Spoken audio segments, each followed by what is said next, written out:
You know when you have a really interesting guest, someone that just blows your mind when as soon as they walk in, and all of a sudden it's like, oh my gosh, I want to be you. I want to hear you. I want to know more about you. Creating curiosity by asking better questions. This is Shed Talk. I have to say thank you very much for coming on Shed Talk. Shed Talk.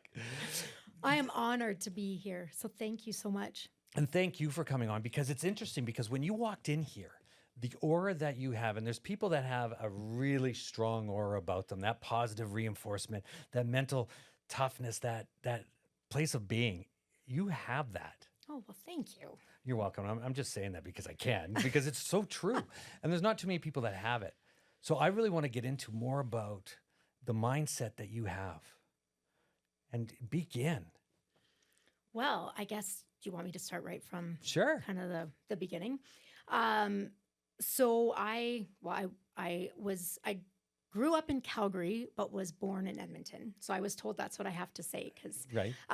So anyways, I was in Calgary. Growing up was very different, though. I did not fit into any kind of box. I was very creative, very musical. And back in the day, nobody knew what to do with you, especially even in school. So they didn't have special classes, or, you could go to this special school for creativity or anything like that. So I kind of, went along. I did a lot of singing, though, as I was growing up, and I've continued with that.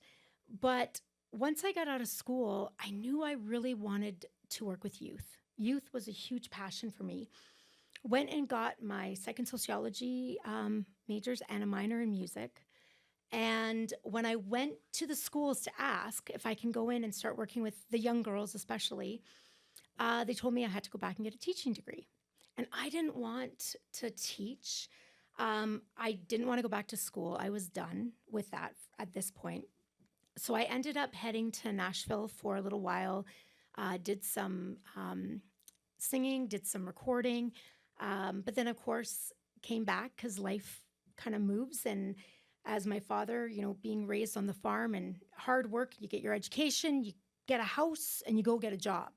So came back because music really wasn't a making money career back then. And I came back, got my house, got my first place at 21 years old, and then went into oil and gas. And because, of course, being in Calgary. So I stayed in oil and gas and did marketing and PR, and kind of followed a bunch of different companies as they got bought out, then went to the next company, they got bought out. I loved what I did, but back then as a woman, we were stuck. So I didn't know past that what more I wanted to do. Again, I knew that I loved youth. I had taken some law classes in school. So the forensic, the police stuff really interested me. So I thought, well, maybe I'll try policing. I don't know, just kind of out of the blue. And I was on my mom's side, I'm the only female grandchild. And my grandfather, her dad, worked in the jails with the RCMP in Boyle, Alberta. So it's a little, I don't know if you know where Boyle is, but a little tiny town. And so I would always go visit him, and, we'd kind of watch what was going on. And, because it's a small town, very different than our jails here. But that interested me a lot. So I'm like, you know what? I'm going to apply. We'll see what happens. If it's supposed to happen, great. People were getting deferred for 18 months to 2 years and on. Within 2 months, I had gotten through pretty much everything. I was just waiting, I think, on my polygraph. During that time, though, I ended up getting diagnosed with cancer. And I knew at that time, if I stopped and not gave up the policing side, but just stopped to do my treatment, I don't know if I would have come back. So I continued through the process, did my radiation, finished that, and then I was into class in 2002 of December. And that was where the most amazing career started, the hardest career started, but I loved what I did. And I loved being able to be there for people and help people. And it's cliche, why do you go into policing? Because I want to help people. But for me, that is what I really, that was where my heart was. I really wanted to have an impact and be able to see what can happen. So were you a minority going in? There was 4 of us in the class of 25, I think, 25 or 24. And then I'm a girly girl, right? Mhm. Like makeup, hair done, all that kind of stuff. So then I walk in and put that on top of everything. I very much stood out. Yes. And I think there was only 10% or less at the time for women policing. I think, less than that back just 25 years ago. So when you look at this, and we're going to get in because you deal a lot with mental health, and you're so dialed in. And what's interesting, and I want to get it more and dial in on the why aspect back then, because with women, and I'm going to go back because women being treated the way they were treated, that they couldn't get on, couldn't get jobs, and then we fast forward it today, single white males where they're over 50. Now it's the reverse. Yeah. Now, good, bad, or indifferent. But do you remember the feeling of walking in there, actually applying, and knowing that you're a minority as a female, and you only got the job because you were female? You know what? I never actually saw it like that. Okay, and that's why I'm And asking which that, is because I'm crazy curious. that you bring that up Yeah. because I actually never looked at it like that. Once the whole Me Too movement came Mhm. in, all of a sudden there was a few kind of head executives that were talking about we want an all female class. We want to be the only agency in all of Canada to have an all female class, and I actually didn't like that idea because for me, I think whoever is right for the job and fit for the job, they better be able to go into any situation and they better be able to back me up because I want to go home at night and they can go home at night. That's what I look at. So when this whole thing about a whole class of females, I wasn't okay with that. And I'm not go guys go kind of thing. I'm like whoever is fit for the job because it is not an easy job and not everybody is fit for it. And what about sexual harassment? Stuff goes on and Right. it has continued. It is a hard culture. It is a male dominated culture. And I might, have people say things, but I don't believe it's going to change. I'll be completely honest. I don't think it's going to change because it's just come the way it has up. And you watch how everything's full circle, because everybody talks about basically, so we'll go back into women, the Me movement, and then all of a sudden now we're on that side. Now we're on the opposite side of it, and I'm going to talk about the men's side of it, men over 50, and then all of a sudden where we're stereotyped is the gray hair white guys are now and I use it as if you're movie casting, like if you're going to watch a movie, see theaters and movies and Yeah. stuff like that, you can actually see the shift because who's not being represented today, okay, and I'm not saying this is right or wrong, I'm just using the two, is that we're stereotyped as the white guy over 50 is actually, you get less roles in TV because you're either military or you're a cop, and you got to have a big gut. Yeah. So, Okay. Yeah. so, Yeah. so when you look at television, those guys are stereotypical now of us white guys now, and then all of a sudden it's like, okay, we're the old guys. So use women back then to where you are now, and then making mental health changes. Yeah. It is. Well, and even looking and police agencies still have so far to go in order, mental health wise, and they're better now, especially, even CPS because, with peer support groups. And I mean, I was part of peer support for 17 years, right? And just being there. But it's still looked upon as, if you take time off or something's going on, they say that, yeah, you know what, it's okay. You go take time off. But you're still not getting courses you want or conferences or stuff like that. So it still is held against you, even if people don't want to say it is. Right. And we got to take care of ourselves because what we deal with is like we see the worst of the worst of the worst of everybody.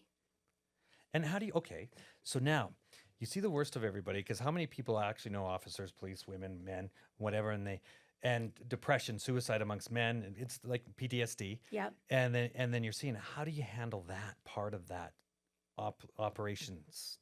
Well, for me, number one is I continuously saw a mental health professional. Like I had a psychologist that I saw every month I called it maintenance, because I thought I could handle myself. And I thought, I dealt with stuff, we debrief, all that kind of stuff. And I'm part of peer support. So, I kind of got it together, I think. However, you don't realize how much you actually push down. And there were different calls that I would go to where, as a female, when you went, and sometimes I was the only female in that call. And we just deal differently with things. That's why I think it's great to have a male and female in a car together as a partnership, because when you go to a situation, they're so different, and we handle things very differently. So when we were at a situation, and I was talking to, we'll call him accused victim, whatever you want to call him, just about dropping the knife. It was a suicide call, and talking to him about what was going on, what brought you to this stage. Whereas the other guys that I was with, they were ready to, the less lethal force, but they were ready just to get him down and get the call done. But there's so much more behind what's going on, right? So when you actually started talking to this young man, he dropped the knife, yes, but he's in tears and he's telling you his story. And that is what brought him to where he was. So how did you recognize this when you're going in there? Because it seems to have a following. So that if you started there and you recognize this on a person, and then you're on the police force and you're seeing trauma, how do you recognize yourself to go to that next level of getting help, okay? And recognizing that this person is ready to drop the knife because you've asked a better question. You were able to deep dive and ask him a better question and actually have sympathy or empathy for him. And I'm assuming that's what it is, or is it something else? No, And then and you take that back, and then how do you self-diagnose yourself? Like, a lot of people and listeners are out there and they say, and sure, it's sad, but how do people recognize the problems and issues that are inside of themselves? Like you said, you go for regular maintenance. Okay. So you do your regular. Well, here I am, and I'm going, well, why do I need regular maintenance? I don't need regular maintenance. What are you talking about? What does that mean? So what does that mean to you?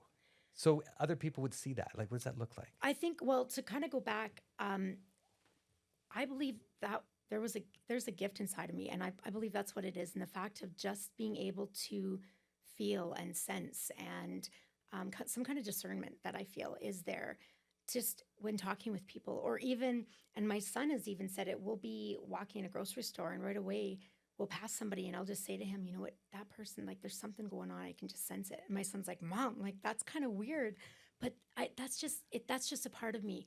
So when I was in a lot of these situations, I would hurt along with them because that's just who I am.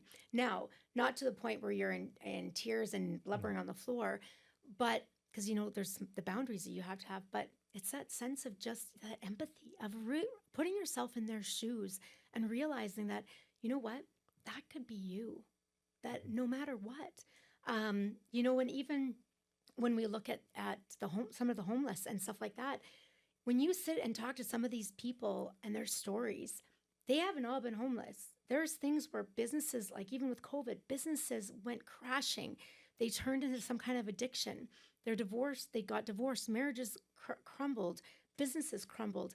Now they've got nothing. But yet, when you talk to them, they have a story. And you sit back and it could be one paycheck away or not receiving a paycheck to being there. So you never know what can happen. But going back again, even with the maintenance for me, I thought I was actually doing myself good for doing that because I just felt that was something, that I needed to do.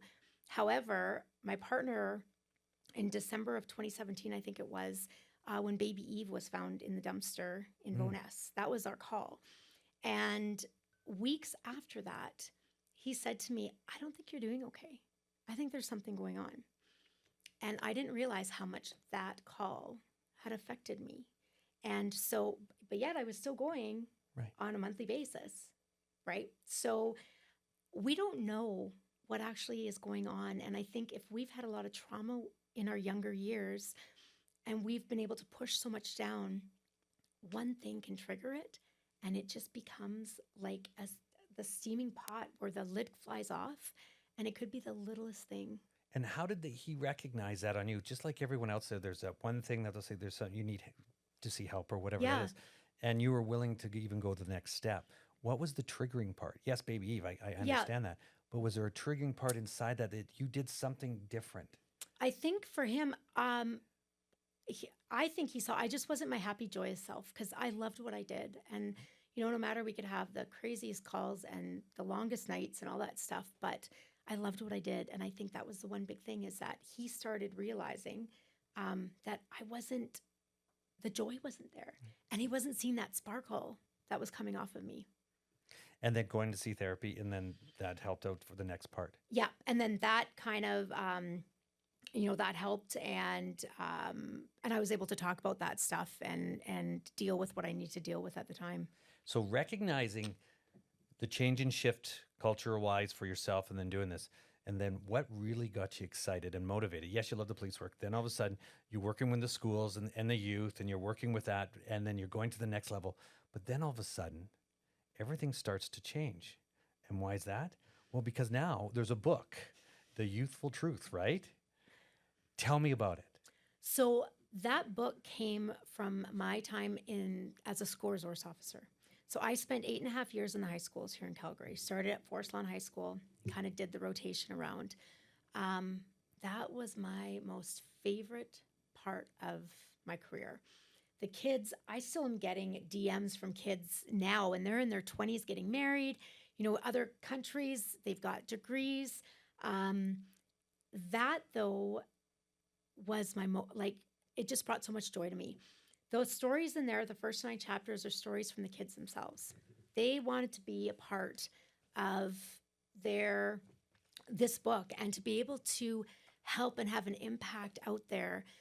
So the first 9 stories, it's very raw and real: suicide, self-harm, pregnancy, sex, social media, bullying, domestic violence, everything that goes on in high school, everything that as parents, caregivers, anybody who is an advocate for youth, sometimes engaging and connecting with our youth with these hard conversations, we don't have, or we don't know how to do it. Or as adults, we know it all, right? So the last chapter then is tools for the caregivers, because we don't need another self-help book. We just need extra tools that one may work with one kid, one may work with another kid. All of our kids are so different. So when you talk about social media, and this is what, 10 years ago? This was written last year. So, but from the kids, they were just like, the phones had just come out, and right. And it was still, like Facebook was the biggest thing. So look at going from there, because you wrote it with the kids at that point. Yeah. Now fast forward to where we are today with all the social media, because a lot of people and kids, and I've heard it now, like all of a sudden, naked pictures of themselves on photo, like that's a big thing. Yeah. Taking pictures of themselves, and now all of a sudden someone's blackmailing them from now, and then the police get called in today to do this, versus back then. Now I don't know how prevalent that was back then to now. How do you not recognize, but you see the two difference? Is it worse today or the same, especially young youth? So I think there's two prongs to it. It's worse in the fact of how now accessible social media is everywhere and anywhere, and how fast things happen. Back then, there was still photos. I mean, we had, kids sending pictures to each other, and then of course the hockey team got it and all that kind of stuff. So there was that going on. However, it wasn't as prevalent and quick as stuff is now. And, even with the whole fact of some of the predators and even trafficking, I remember growing up, and maybe with yourself too, you went to the, at lunchtime, you went to the mall, and on the food court, all of a sudden, there's that creepy guy sitting at the food court, and he comes up, he's like, "Oh, you know what? You girls are so beautiful. Why don't you guys come, and we're going to have a modeling, like a photo shoot. You guys come to this hotel, have your parents drive us." So that back then, the parents had to take you, or else you took your transit, right? Back then. But that was what it looked like back then. The same thing is happening now, but they're not meeting you in the food court. They're meeting you now online, right? And so, and they didn't call it trafficking or, what it was back then, what it is now, but it was the exact same thing. So what did they call it back then? So let's talk about human trafficking. Yeah. So today you got Paul Brandt, and he's doing the human trafficking, and he's doing an amazing job with that. And if you look in like the last 5 years, I find it that it's more prevalent now than the last 5 years, because we're talking about, well, we can't have it here in Canada. Human trafficking, what are you talking about? And nobody talks about it. Yeah. So what did you call it then, and what do we call it now? Yes, we call it human trafficking. Well, But and I wonder if it was more luring, right? Like back then. Or, I remember even we would get calls where parents would contact us and say, hey, my daughter was just in the back of the Walmart, in Shaughnessy, the back of Walmart parking lot, and she got approached by a guy doing the same thing. And it was looked at more like the luring, right? And because parents, I think back then, well, I'm not going to take you to the hotel. Like, that's just, I don't know. I don't know this guy. I don't know the company, all this kind of stuff. So now well, and again, I believe like Paul Brandt's been doing his thing for years, but like you said, the last 5 years, because now Sound of Freedom came out, the movie, it now opened up all of this stuff about the child trafficking, sex trafficking, all of that stuff, but it's been going on for years and years. Hey, take a minute and smash that subscribe button, and let's get back to the episode. and how sheltered we actually talk about it, don't see it, and they go, well, it's not my kid, so I'm not even going to say Yeah. anything, so I'm going to leave it alone, and not knowing that it probably is your kid. Well, that's exactly. And even you talk about photos, right? Again, how do we not know that your kid is the one who these photos are going to and they're being extorted? And the next thing you know, your child's committed suicide. Right. Like everything, there's this kind of, everything kind of falls in and there's a reasoning behind everything. So let's get into the reasoning behind everything, because this is the reasoning behind you as getting into it, because you love what you're doing. You've put out the book here. Your superpower as listening to you is understanding, being able to walk beside somebody and actually going, there's something wrong with this person. There's something just not right. And you could probably have a conversation and get them to open up. What else would be your superpower? Ooh, that's a good question. And it's all about you.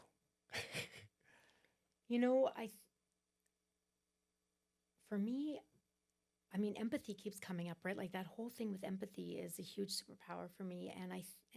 So let's pull the empathy out. Okay. Okay. Like there's buzzwords here, the empathy and then motivation. Superpower. So it's going into, because you come with radiance, like you shine it. So there's a power there, and then you're speaking to her. The messages that you're getting across to society, what you're putting out there, your superpower. There's more to it. It's digging down deeper and then pulling it from you. You know what? Actually, so my company is called Diamond in the Rough Consulting. Reason being, every one of us has a diamond. No matter what traumas we've been through, what trials we've been through, where we come from, that diamond has been tarnished, or sometimes it's still in the rough. All it takes is one person to start polishing it or start chipping away and allowing us to shine. And looking back, I've wanted to be that one person, to be able to, no matter who you are, to be able to allow you to shine in a way that maybe you never even knew you could shine, or know that you are worth and deserving. Just being here. So how did you come up with the diamond in the rough? I like shiny things. But no, for sure. You know what? But it was... Okay, so why did you start the business? So I started the business because I felt that people out there, I wanted to have an impact out there, and I wanted to be that change for people, whether it was youth, whether it be leaders running companies, whatever that looked like. But I had something I needed to say, and I needed it to be out there. So what would you say to leaders? Well, to leaders right now, I mean, I came up with a method called the Calm Leadership Method. And what this is as leaders, many of us don't realize that stuff that goes on at home is taken to work. And so that morning, you could have your kid telling you to F off. You could spill your coffee. Everything could be going wrong. You're late for work. You get into the office. That's already been your morning. And now you've got to run either a company or supervise a group. And you have to be on. And you've got to be caring and empathetic and whatever that looks like. And you don't feel like doing that. But if you don't get to know who your people are and what makes them tick and why they come to work every day, or even what's going on in their life, you're going to start losing people. And as people start going, and you could have some amazing people in there, but if they don't have a leader that has all of this, why should they stay and work? So how do you tell them? So with the Calm, it's all about connection, which for the C, awareness. So awareness of what's going on, language, and then managing your response. And then how do you manage the response? Well, once you find out what is going on, I mean, it's your choice how you want to respond to that, right? So it's now going back and going, okay, so if I was in their shoes or something like this had happened to me, how would I feel? How would it come out? And it's taking that step back and realizing that, you know what? Okay, again, I got two responses. If I do this, this is going to be the consequence for this. If I do this, this is going to be the consequence for this. What do I want to choose? So where do you see yourself right now, okay, in the next 6 months? I see myself getting onto more stages and talking more, doing more keynote presentations, working more with corporate. Real estate, insurance companies have been reaching out. I think, and well, I believe that connection and engagement is so important. Community is so important, but we're losing that. And I mean, we all went through COVID and we saw what happened when we didn't have community and how torn apart and torn away we felt and what actually went on. So now it's about bringing back community and how can we connect and engage better. And it's interesting because you say connect, engage with community, and yet you're doing the same thing. So it's interesting. So because you're going out there to communicate, like to come on podcasts, to put yourself out there in the speaking world, going out there to tell the message of what that message is going to be. It could be anything. Yeah. And it's all about connection. So you're living it, breathing it, and becoming connection by telling people, okay, this is what we need to connect. Because after COVID, because COVID was that was our starting point. Yeah. That's starting and ending. Hey. Yeah, starting and ending. Here we start, and then you're putting that together in the next. When you're putting this together, your connections, everything that you want to do. What is the one place you want to talk and do a speech? What area? What Madison Square Gardens or like? What is that one BHAG that I need to be on this stage? I want to be on stage with Anthony Robbins, or I want to be. What is that one? And I call it a BHAG, big audacious goal that's got to go out there. And it's not just saying I want to be on this stage or this stage. I want to. Yes, I want to do a talk here, a vivid vision. You're familiar with vivid vision. Yeah. Okay. And say, okay, what would that look like? The one big thing you want. Well, I envision myself on an international stage. Okay. So you've got not only leaders from maybe Fortune 500 companies but you also have leaders who are in the mental health side, leaders who are in running education-based stuff. So everybody can actually sit there and see and listen to what I have to say, and then be able to sit down next to this person and talk to them who maybe they're not even in their community, but actually talk to them about, you know what is your idea? What is your idea? Because I think when we come to a table, and I watch this with a lot of nonprofits, so many people want to reinvent the wheel, but if we all work together to make the wheel bigger and stronger, we could get over more terrain. And I understand the grant stuff and, that all that government stuff. However, when you look at that, why can't we all come to the table and give all of our different opinions and things that worked for us and things didn't, and then talk about what we could do better? What's the biggest obstacle? I think it's myself. And? It's fear. Fear of what? Fear of doubt. I still have that. You got the little guy on your shoulder saying you can't do it? Really? Yeah, I do. And still to this day, I'll be 50 in November, and I sit back and go, you know what? This sucks some days, because literally I've had to put on, I call it like my racehorse. I put on those, the blinders and just keep going straight. And sometimes I have to go off social media, and it's funny because I hate social media, like posting, I find it very difficult. But when I put those blinders on and I don't look at anything else, I just go. So it's more my own fear and doubt. How many talks have you done so far? Half a dozen, 3,000? Well, you know what? I've done over 10 talks, and then presentations I've done, workshops I've done. I think it's over close to 35 podcasts now. So, cool. It's getting out there, and sometimes it's looking back and saying, you know what? It's that small win. Mm-hmm. Because you can keep wanting that big thing. And when it happens, it's like, oh, okay, it happened. Well, I need the next big thing. Yeah. But it's those small wins. Yeah, and it just takes it, and it's all about process. Everything that we do in life is all about process. Just keep on the process, like a podcast. Do you make money on podcasts? No, but you know what? You get to meet some amazing people, and then you get to grow and tell their story and where that's about. Yeah. Now, being on podcasts, what do you find the greatest challenge on a podcast is? As being a guest. Yeah. Because other people that are going to go on podcasts as being a guest, it's really important. Get the message out there. Let's talk about it. But what's the, and I want to do this for self-serving reasons. Okay. What is the actual, the trick behind it? Like, what is the smoke and mirrors or whatever? What seems to be the Achilles heel to a podcast? For me, it's the unknown. Mm-hmm. You don't know the questions. But I love when I don't know the questions. So it's Right. kind of a two-edged sword. There have been a number of podcasts where they've given you a script. Here's the questions we're going to ask. And when you're on it, the host just kind of goes through the questions. Right.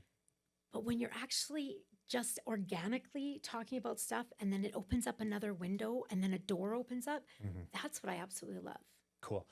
So out of all the podcasts you've been on, what's the one question you haven't been asked? Oh, my. Oh, isn't this awesome? Okay, this is when I wish you would have given me that. Yeah, exactly. Because then you think about, what is that one? You know what? I don't know. Oh, you I don't. can't You think no, of- no. You'll know. You know. There's no such thing as I don't know because everybody knows. Okay, a They just- question that I've never been asked. Yeah, and it's like going on AI. So I've got. Can you hand me my phone there? Can you hand me my phone while we're doing this? Just for a quick Okay. second while you're doing this, because I'm going to actually come into a little statement. So keep going. Think of the Okay. questions you haven't been asked, Okay. because you are a singer and you are doing what you're doing. And I want to know, as a guest, as everybody's out here, tell me if you know what this is.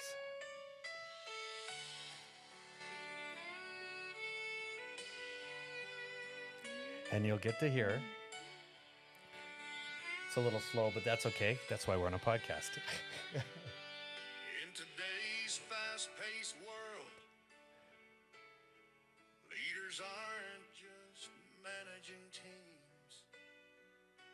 Now, who is that? So, They're holding isn't this awesome? together. So, when we talk about music, because you went to country music, right? And Yeah. you were doing that. So, I'm going back into, before you came here, I went onto your bio on your website. And what was your website? www.carlamaysheremata.com. So I went on there, and then what I did is I took your quotes, and then from there I turned it into a song for Sonia. Okay, Oh. because you're a musician, Yeah. and you've been in. And Jackson, our producer here, he's a total musician guy, and what I did is I put that out there to say, okay, here it is, because here's about music and AI. How do you feel about AI? You know what? I'm actually loving it. It's taken me time though, and I've taken a number of workshops and courses and kind of to learn how to actually use it and with the benefits from it. Mm-hmm. And now I just wanted to pull that in because I thought that was funny, because I had to do it with the song, because When I love if the you do- words, I'm like, oh, that song is so cool. It's like for me. That's me, and I didn't even know that. I actually said that. How many people do that? And what's interesting, when people are out there and just do on AI, do a bio of yourself, and then put yourself into and have somebody else, say, write a song or just do it for fun. Yeah. And then all of a sudden, when you listen to it, it takes that man. You remember you were talking about the shoulder guy getting self-doubt and doing that. All of a sudden, just like it perks you up and goes, you know what? That actually sounds really good. Those are my words. I Yeah. actually said, somebody else saying it. Yes, AI did it. It's not. It is what it is. Yeah. But being an artist, and I get in trouble because Jackson gives me trouble because he writes his music, he does his stuff, and he says, no, don't use AI. But it's interesting. We get to see something in a different light. So that's what Yeah. makes it really exciting. When you did your career, like when you were singing, okay, what was the most unique song or something that you did was really cool? Like, why did you came back? Because there's no money. Okay, so so I've still been singing. I am now 30 years singing the anthem for the Calgary Hitmen. So yeah, so I mean, Now you tell me. Oh, great. So, Hey, cool. I mean, I've done everything from a Canadian Finals Rodeo to in the Calgary Cannons when they were still here, because I went to school with the Sun's owner, and he's like, one day we need an anthem singer.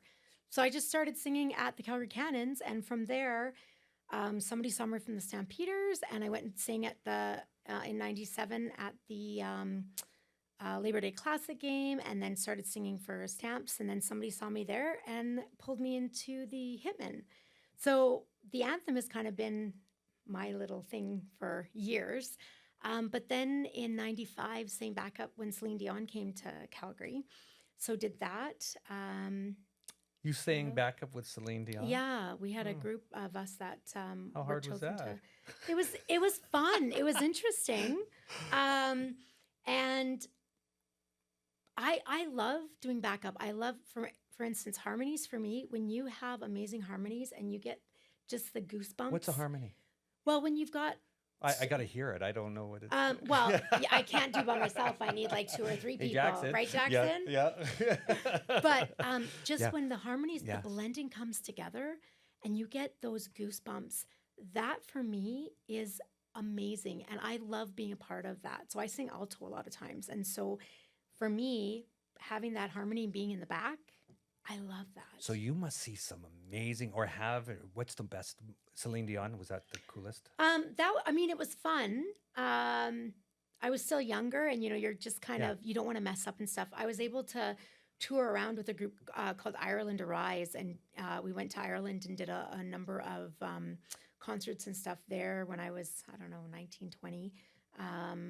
So it's funny now, actually, as I start, you start thinking about the things. It's like, wow, I did Yeah, some that's pretty cool amazing. stuff. Yeah. Yeah, and it just happens because we're just floating off. Hey, Yeah. what do you think, Celine Dion? Did you get to talk to her, meet her? Just a little bit, not a ton. No. No. No. She does her own thing. So doing the anthems right now, the change in the anthem. I was not happy with it. Yeah. I sang at the conservative barbecue. I was asked to sing, and they asked for the original, and people cheered and everything when I sang the original. So, you know what? I don't know. That can take us totally down onto another podcast with the whole Wow, that whole that's side of amazing. stuff. Yeah, but That's cool. All right. Do you have one question that you want to ask, or have anything curious? Things you know that you don't know? well, I think for you, your whole mental health message with men, and you and I kind of started talking just before.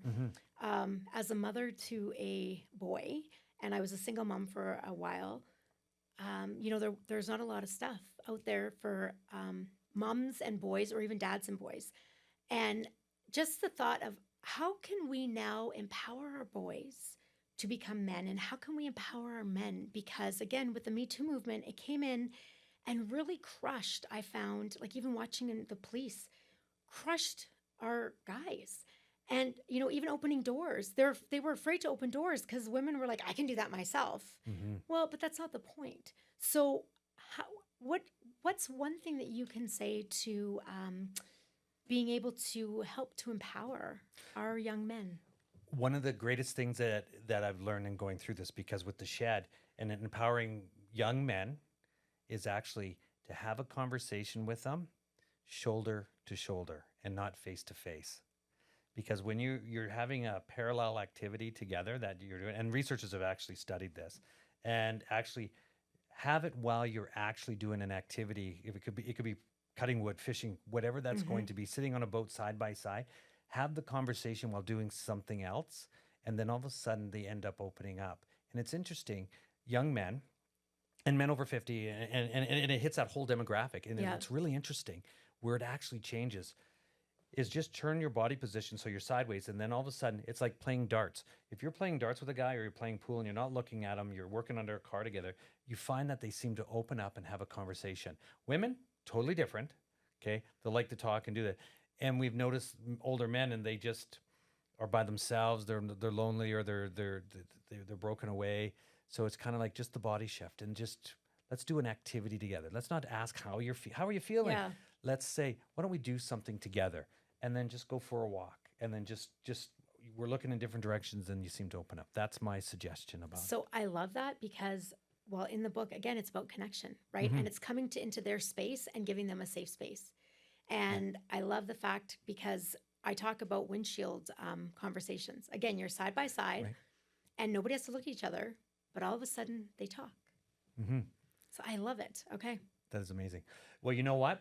Thank you very much for coming on Shed Talk. Thank you. Like, smash, hit that button. Everybody, you know, you got to do what you got to do. And thank you very much. And that was awesome. Thank you. Now you know. Shed Talk.